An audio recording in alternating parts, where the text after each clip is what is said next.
আচ্ছা বলেন তো আল্লাহ কোথায় আছেন? এটি একটি মুশকিলের প্রশ্ন। সাধারণত লোকেরা বলে আল্লাহ সব জায়গায় আছে।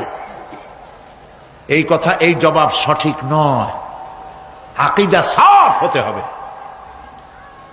আল্লাহ সব জায়গায় আছে এই কথা সঠিক নয়। যদি আল্লাহ সব জায়গায় থাকেন তাহলে দুনিয়ার সব জায়গা ভালো না, কিছু কিছু খারাপ আছে। তাহলে খারাপ জায়গায়ও থাকতে হয়। নাউযুবিল্লাহ বলেন। আল্লাহ কোথায় আছে এই প্রশ্ন আল্লাহরই করি। সওয়ালে মুকাদ্দারের জবাব, পৃথিবীর মানুষ আল্লাহকে প্রশ্ন করবে তুমি কোথায় আছো। রব্বুল আলামিন প্রশ্ন করার আগে জবাব দিয়ে দিয়েছেন, আর রাহমানু আলাল আরশি ইস্তাওয়া। আল্লাহ পাক আরশে আজিমে আছেন। কোথায় আছেন বলে?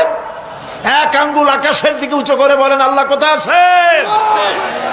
আরশে আজিমে আছেন। সুবহানাল্লাহ। তবে আরশে আজিমে আছেন যে অবস্থা এমন নয় যে তিনি সাংঘাতিক রকমের কুয়াশার কারণে বাংলাদেশে কি হইতেছে তা দেখতে পান না।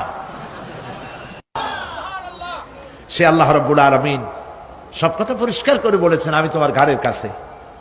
তার মানে আল্লাহর ইলম, তার নজর, তার সামা এবং তার বসর, তার দেখা, তার শোনা, তার ইলম সবটা আমাকে ঘিরে আছে, আমি তার বাইরে নাই।